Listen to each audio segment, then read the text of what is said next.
Okay, welcome back.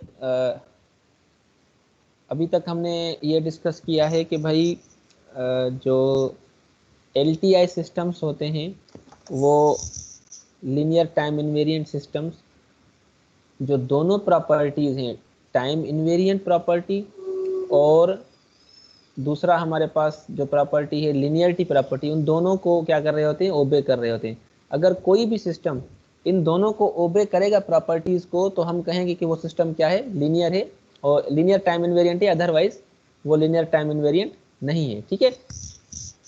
अच्छा, उसके बाद हमने ये कहा कि जो LTI सिस्टम्स होते हैं उनका जो आउटपुट होता है वो एक्चुअली कन्वोल्यूशन ही होता है। ठीक है। तो कन्वोल्यूशन आपके पास क्या होता है, किसी भी अगर LTI सिस्टम का आप आउटपुट, उसको कोई भी इनपुट देते हैं तो जो आउटपुट प्रोड्यूस करेगा अपने इम्पल्स रिस्पांस, जो वो मैनिपुलेशन या ऑपरेशन परफॉर्म कर रहा होगा, उसके साथ वो क्या होगा, हमारे पास इनपुट सिग्नल इम्पल्स रिस्पांस के साथ कन्वॉल्व होकर आउटपुट मिलेगा। ठीक है। तो कहने का मकसद ये है कि जो कन्वोल्यूशन है वही हमारे पास LTI सिस्टम का आउटपुट होता है। ये बात समझने की। अच्छा, उसके बाद हमने कुछ एग्जांपल्स भी देखे कि हम किस तरह फाइनाइट सीक्वेंस को किस तरह सॉल्व करते हैं। हम पहले क्या करते हैं, हम एक्सेस को चेंज करते हैं, n से k एक्सेस लाते हैं, फिर किसी भी एक सिग्नल को हम फ्लिप करते हैं, फिर उसको हम क्या कर रहे थे, मूव कर रहे होते हैं राइट और लेफ्ट पर, जब तक कि हमारे पास ओवरलैपिंग उन दोनों सिग्नल्स में ना हो। जब हमारे पास ओवरलैपिंग खत्म हो जाती है तो हम वहां पर उसको स्टॉप कर देते हैं। ठीक है। और हमने ये भी बात की कि कन्वोल्यूशन जो होता है, अगर हमारे पास डिस्क्रीट टाइम फाइनाइट सीक्वेंस की बात करें तो उसकी लेंथ हम किस तरह फाइंड कर सकते हैं कि आउटपुट सिग्नल की लेंथ क्या होगी। तो फर्स्ट सिग्नल की लेंथ प्लस सेकंड सिग्नल की लेंथ -1 हमें टोटल लेंथ होती है। बाबा माइक के म्यूट करे चलियो। ठीक है। तो टोटल लेंथ ऑफ सिग्नल हमारे पास जो आउटपुट जो होता है LTI सिस्टम का, वो length of input signal plus length of impulse response h(n) -1 होता है। ठीक है। तो इसको हमने वैलिडेट भी करके देखा कि बिल्कुल हमारे पास आउटपुट फिर वही आ रहा था। अच्छा, अब हम आते हैं कि भाई उसके बाद हमने कहा कि इनफाइनाइट सीक्वेंसेस अगर हो तो उसको हम किस तरह सॉल्व कर सकते हैं। अच्छा, उसके बाद हमारे पास क्या है, अब देखें, एक हमारे पास दूसरे किस्म का सिग्नल है कि भाई हमारे पास एक सिग्नल है x(n) जो कि 1 है, कहाँ से लेकर कहाँ तक, 0 से लेकर 4 तक। देखें, 0 से लेकर 4 तक ये सिग्नल हमारे पास क्या है, 1 है। ठीक है। और दूसरा हमारे पास सिग्नल जो है अल्फा पावर n है, 0 और 6 के दरमियान। ठीक है, इंक्लूडिंग दीज रेंजेस से क्लोज इंटरवल है। ठीक है। तो 0 से लेकर 6 तक देखें, इसका कोई ना कोई वैल्यू। अच्छा, अब बेटा माइक को म्यूट कर दें।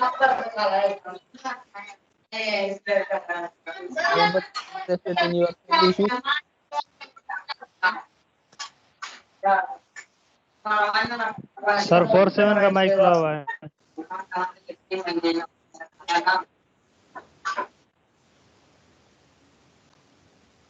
ठीक है। अच्छा, अब देखिए, हमारे पास दोनों सिग्नल को हमने ड्रा भी करके देख लिया कि भाई ये हमारे पास अगर पीस वाइज इस तरह का सिग्नल हमें बना हुआ हो, हमें बताया हुआ हो, तो हम उसको ड्रा भी कर सकते हैं। सही है।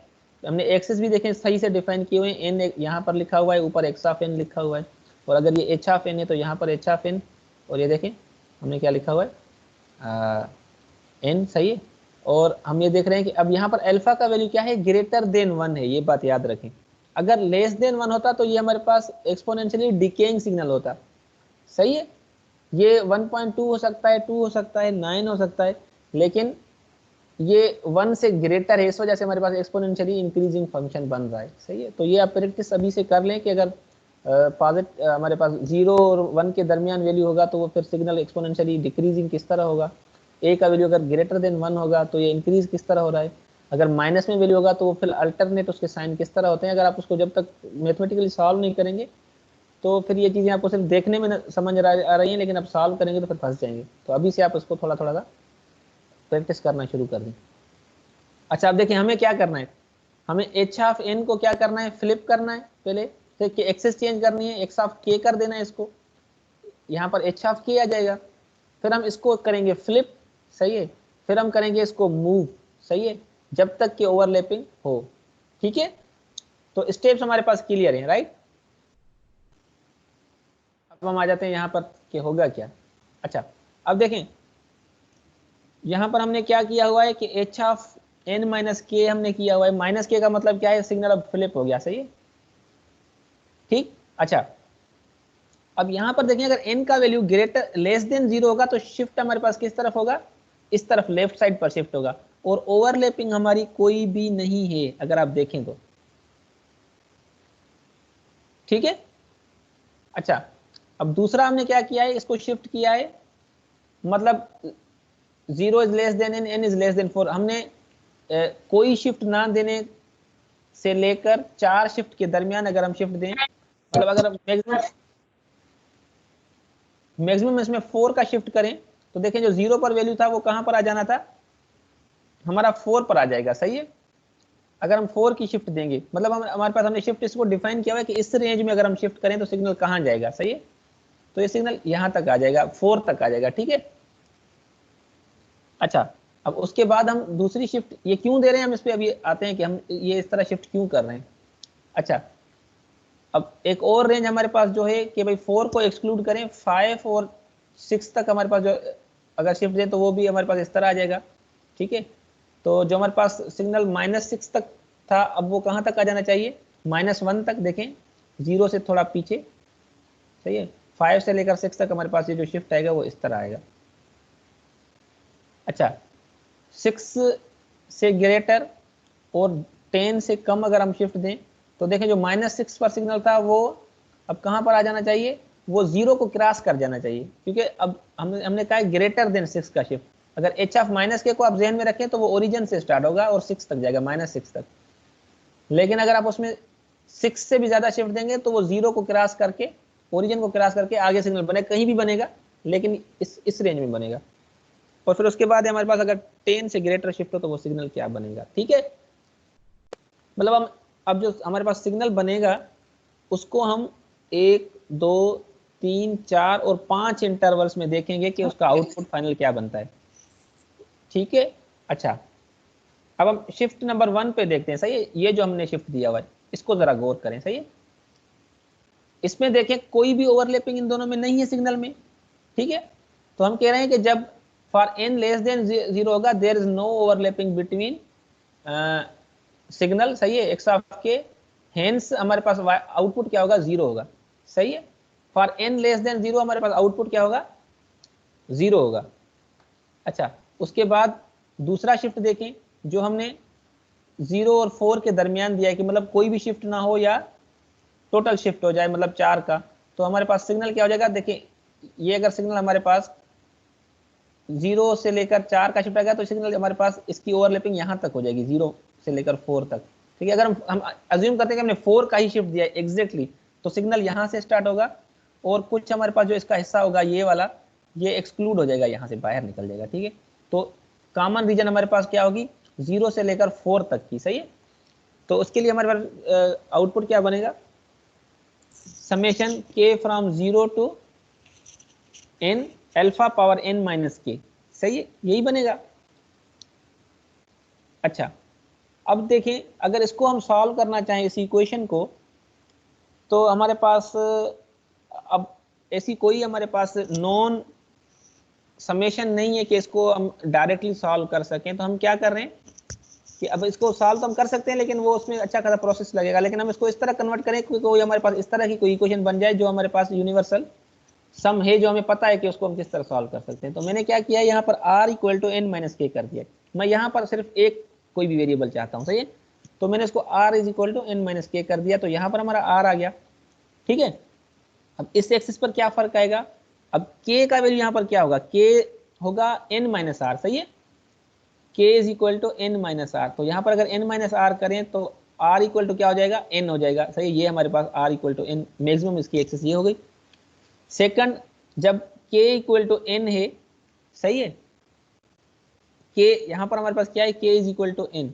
अब k की वैल्यू हमने यहाँ से क्या फाइंड की थी, k is equal to n minus r, तो n minus r is equal to n करेंगे, ठीक है, n minus r is equal to n, तो हमें क्या मिलेगा, r इज इक्वल टू 0, सही है। सम देखें आप, सम 2 + 3 करें या 3 + 2, अगेन वो इक्वली होते हैं। तो मैंने इस एक्सिस को चेंज कर दिया, k equal to 0 to n, alpha power n minus k किसके बराबर हो गया, r equal to 0 to n alpha power r। अब ये हमें पता है कि अगर इस तरह का कोई हमें समेशन मिल जाए तो वो किसके बराबर होता है, 1 minus alpha power n plus 1 upon 1 minus alpha. तो हमारे पास जो सिग्नल 0 और 4 के दरमियान होगा वो किसके बराबर होगा, इसके बराबर होगा, जो हमने पहले फाइंड किया हुआ। ठीक है। अच्छा, अब तीसरा शिफ्ट क्या था, तीसरा शिफ्ट था कि भाई अब आपने क्या किया है, आपने 4 से ज्यादा का शिफ्ट दे दिया। अब अज्यूम करें वो जो सिग्नल है हमारे पास ये वाला, इसको अगर आप फ्लिप करें ये -6 तक चला जाएगा और 4 से ज्यादा शिफ्ट देंगे तो ये जो इसका छोटा वाला इम्पल्स है ये यहाँ से तजावज कर जाएगा, सही है। तो ये दरमियान के कुछ वैल्यूज के साथ मल्टीप्लाई होगा। तो उसके लिए फिर हमारे पास इक्वेशन क्या बनेगी,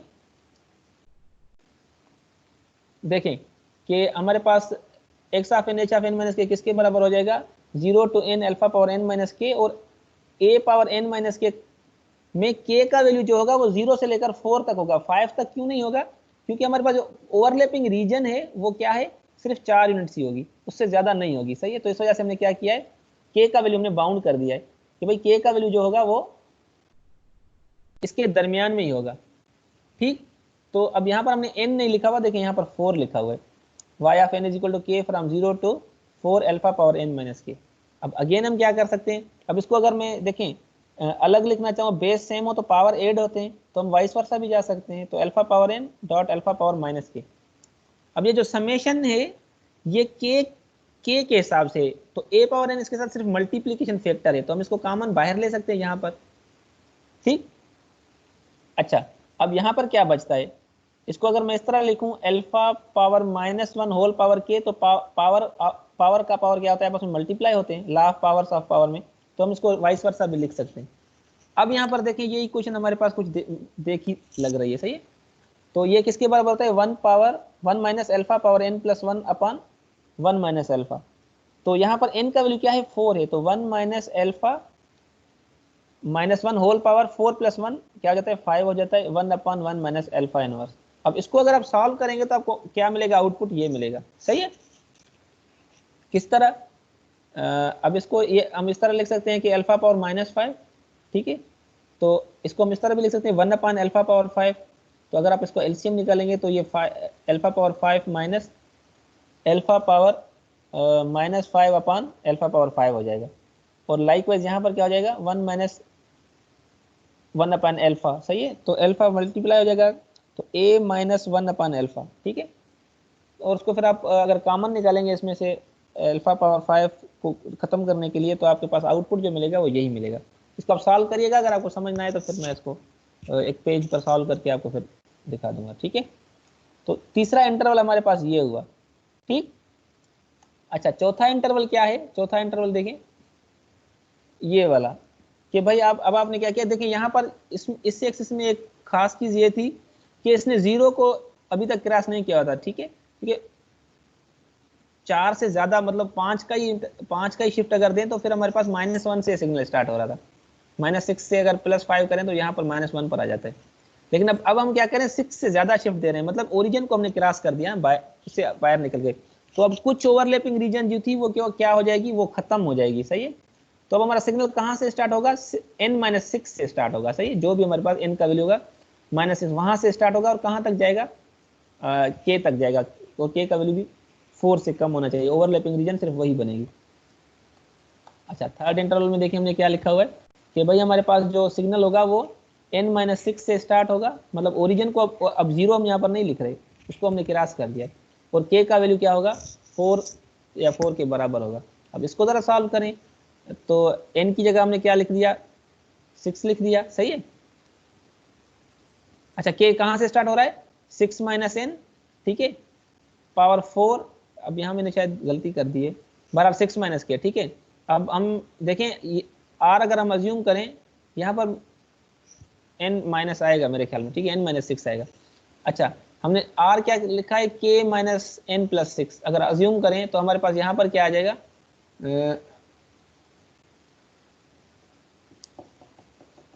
यहाँ पर r सिर्फ होना था, मैंने यहाँ पर शायद गलती कर दी है। बहरहाल एक मिनट, 6 माइनस k, n का वैल्यू 6 हो गया, ठीक है। हाँ, n इज इक्वल टू 6 हो गया, n इक्वल टू 6, ठीक है। तो यहाँ पर ये 6 मैंने ठीक लिखा हुआ है।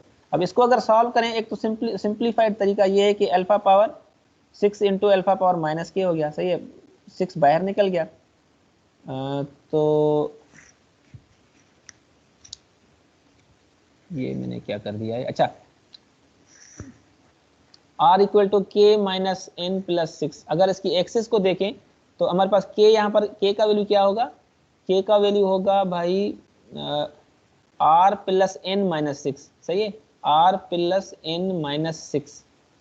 तो माइनस 6 और प्लस 6 कितना हो जाएगा, 0 हो जाएगा। और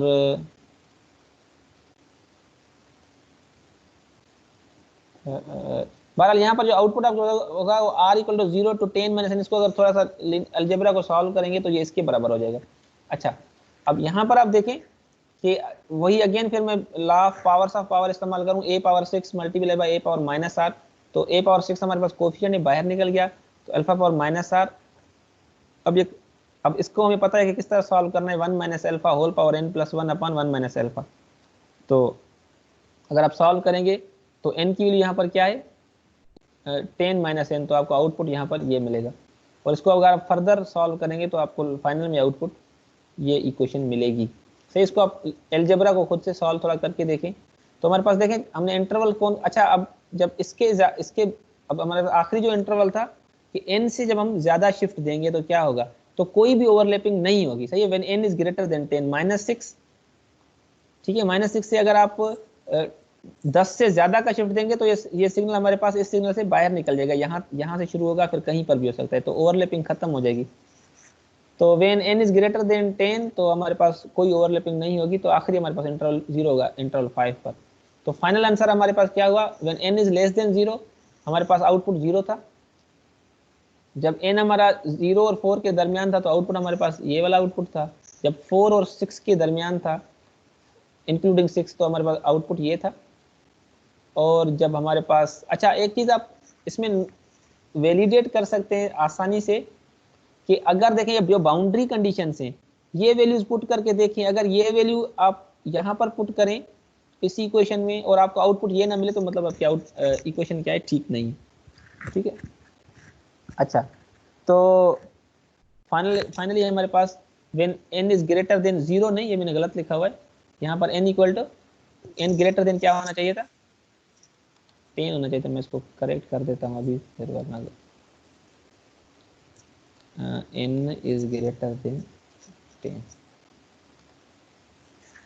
ठीक है, हमारे पास आउटपुट ये होगा। अब ये मैं अज्यूम करता हूँ कि आपको थोड़ा सा दुश्वार तो लगेगा और है भी इस तरह का, ठीक है, तो आप इसको खुद से थोड़ा देखें, थोड़ा सॉल्व करने की कोशिश करें। ये शिफ्टिंग अगर आपको समझ आ गई कि भाई शिफ्ट किस तरह हो रहा है, कितने इंटरवल्स में शिफ्ट हो रहा है और ओवरलैपिंग क्या क्या होगी, तो फिर आपके लिए ये कोई मसला नहीं, मैथमेटिक्स आप सुकून से कर सकते हैं आसानी से, ठीक है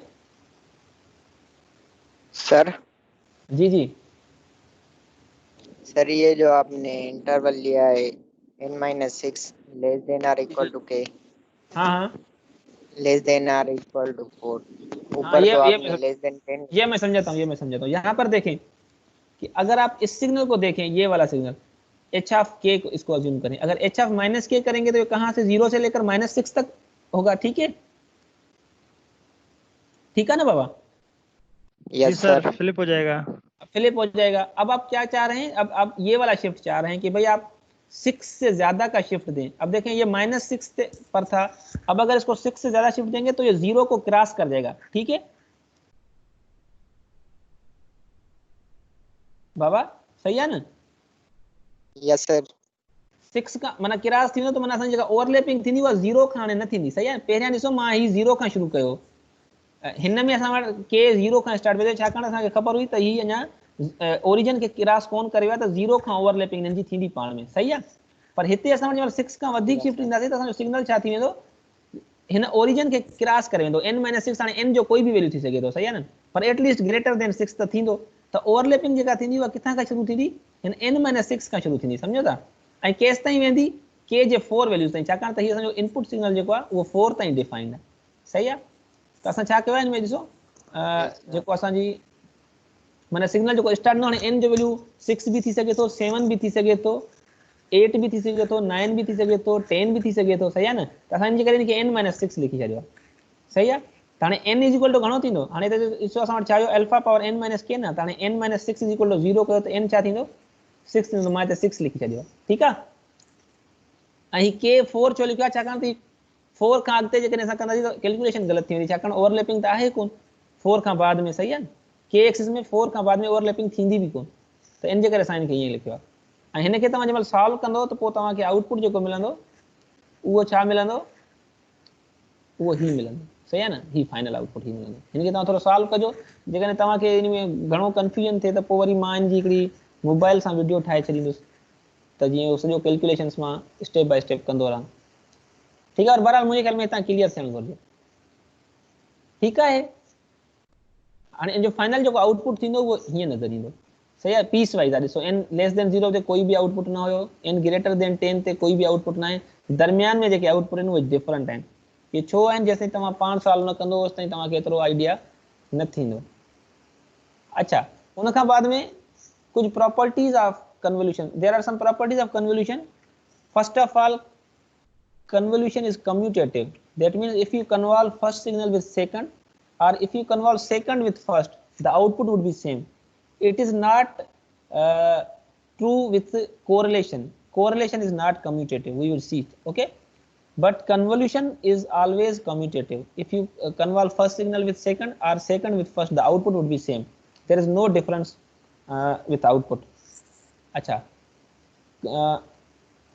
convolution is also associative that means if you convolve first signal with second and whatever you get the output if you convolve that output with a third input the output would be same as if you convolve second input with third and then you convolve the resultant with first signal the output would be always same convolution property is also distributive that means if you add two signals and convolve with third one or you convolve first with third one and second with third one and add them the output would be same so convolution is commutative associative and distributive okay you can verify it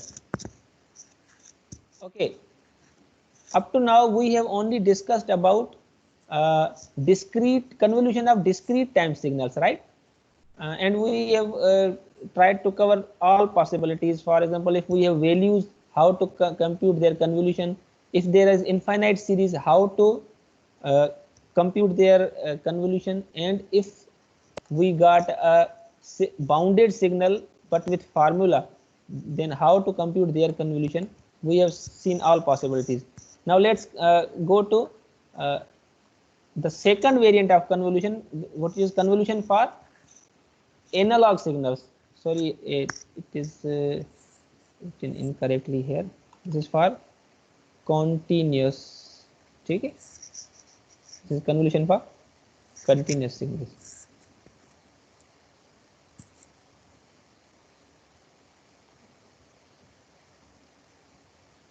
okay so अगर हम किसी भी system का continuous time system का impulse response find करना चाहते हैं तो हम उसको डेल्टा टी इनपुट देते हैं हमें आउटपुट जो मिलता है उसका इम्पल्स रिस्पांस मिलता है ठीक है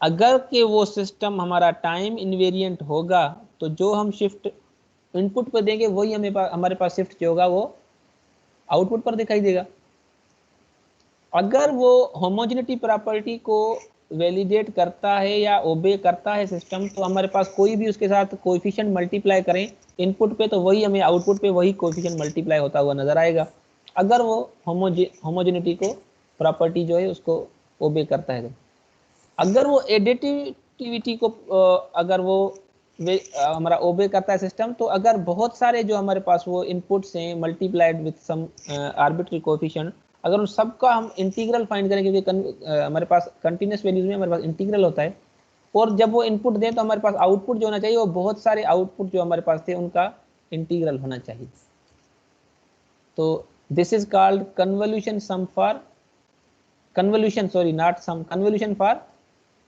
continuous time signals or this is the output of continuous time linear time invariant systems ठीक है, तो ये हमारे पास आखिरी एडिटिविटी प्रॉपर्टी है, उससे पहले हमारा होमोजेनिटी, ये टाइम हमारे पास क्या था, टाइम इनवेरिएंट। अच्छा, अब हम इसको थोड़ा सॉल्व करके देखते हैं, ये बेसिक सा एग्जांपल अब अभी हम कर देते हैं, बाकी फिर बकिया जो है उसको हम फिर डिटेल में देखेंगे आगे। तो अब फॉर एग्जांपल हमारे पास x of t be an input to an LTI system with unit impulse h of t where x of t is e to the power minus at u of t when a is greater than 0 and impulse response is unit step, and unit step is drawn from 0 to up to infinity, it is 1. okay, so e to the power minus at हमारे पास किस तरह draw होगा, e to the power minus at when a is greater than 0। अब देखें यहाँ हमारे पास ये हमारे पास a greater than 0 है, लेकिन माइनस इसके साथ मल्टीप्लाई हो रहा है, तो हमेशा ये वैल्यू क्या हो जाएगा, एक्सपोनेंशियली डिके होता रहेगा। ये जो हमने यहाँ पर लिखा हुआ है कि एक्स ऑफ टी हमारे पास क्या होगा, इसका जब हम यहाँ पर 0 पुट कर दें तो हमारे पास आउटपुट क्या मिलना चाहिए, 1, है ना। तो देखें इसका मैक्सिमम आउटपुट 1 है और उसके बाद फिर ये एक्सपोनेंशियली डिके हो रहा है, ठीक है। अच्छा, उसके बाद हमारे पास u ऑफ टाउ, हम इसी में भी वही करेंगे, पहले हम टाइम एक्सिस t से टाउ करेंगे, ठीक है। उसके बाद हम क्या करेंगे, हम ओवरलैपिंग देखेंगे, जहां तक ओवरलैपिंग होगी हम वहां तक उसका आउटपुट फाइंड करेंगे, बाकी तो 0 होगा, ठीक है। अच्छा, अब h ऑफ t हमारे पास क्या है, यूनिट स्टेप सिग्नल। तो देखिए h ऑफ टाउ हमारा 0 से लेकर इन्फिनिटी तक क्या है, 1 है। ये हमारे पास यूनिट स्टेप सिग्नल ही है, ये वाला, ठीक है। और अगर इसको फ्लिप कर दें तो ये क्या हो जाएगा, t माइनस टाउ। अब t का वैल्यू अगर लेस देन 0 होगा तो ये 0 एक्सिस से इस तरफ शिफ्ट होगा। पहले तो हमने इसको फ्लिप कर दिया माइनस, पहले हम क्या करते हैं, हमेशा एक बात याद रखें, पहले हम शिफ्ट करते हैं। तो माइनस टी प्लस टाउ, तो अगर प्लस टी होगा तो हमारे पास सिग्नल किस तरफ होगा, इस तरफ शिफ्ट होगा। और फिर जब हम इसको फ्लिप करेंगे तो ये नेगेटिव एक्सिस की तरफ आ जाएगा। तो अब देखें when T is less than 0, ये हमारे पास सिग्नल, कोई इन दोनों में ओवरलैपिंग आपको नजर नहीं आएगी, क्योंकि ये 0 से बाद में डिफाइन हो रहा है और ये 0 से पहले ही खत्म हो जाता है, तो कोई ओवरलैपिंग नहीं है। तो when T is less than 0 the output of the system must be 0, but when t is greater than 0, तो हमारे पास देखें, अब फॉर एग्जांपल मैं इसको इस तरह समझाता हूँ आपको। तो देखें फॉर एग्जांपल मैं कहता हूँ कि ये h of t minus tau t greater than 0 है, तो अब हमारे पास जो इंटीग्रल पॉइंट होगा वो क्या होगा, कॉमन रीजन जो होगी वो कहाँ से लेकर कहाँ तक होगी, 0 से लेकर कहाँ तक होगी, ये हमारे पास t पॉइंट है, t तक, सही है। तो हमारे पास इंटीग्रल क्या हो जाएगा, सिर्फ 0 से लेकर t तक e to the power minus 8 tau होगा, सही है। तो अब ये मैंने यहाँ पर देखिए क्या कहा है कि x of tau H T minus tau d tau. अब मैंने यहाँ पर क्या किया, ये इसके वैल्यूज, ये हमारे पास x ऑफ टाउ है, ये हमारे पास h of t minus tau है, सही है। तो h ऑफ टाउ हमारे पास हमने क्या कर दिया, इसको शिफ्ट फ्लिप कर दिया है और t का शिफ्ट ला दिया है। अच्छा, अब हमें पता है कि अगर इसको हम इफेक्ट इसका देखना चाहें, इसका इफेक्ट हमारे पास यहाँ नजर आ रहा है, ये वाला, ठीक है, कि हमारे पास u of t minus tau कहाँ तक होगा, इनकी कॉमन रीजन क्या होगी, यहाँ तक होगी। इसके बाद फिर क्योंकि u of t minus tau 0 है, तो ये हमारे पास एरिया इंक्लूड नहीं होगा, और यहाँ पर हमारे पास x ऑफ टाउ हमारा 0 है, तो ये एरिया इंक्लूड नहीं होगा, सिर्फ दरमियान वाला वैल्यू ही हमारे पास क्या होगा, कॉमन रीजन होगी। और यहाँ पर u of t minus tau क्या है, 1 है। तो यहाँ पर देखें इंटीग्रल में हमने क्या कर दिया है कि e to the power minus a tau d tau है क्या, when 0 is less than tau, tau is less than t, इसके दरमियान हमारे पास क्या है, इस फंक्शन का वैल्यू ये है, बाकी 0 है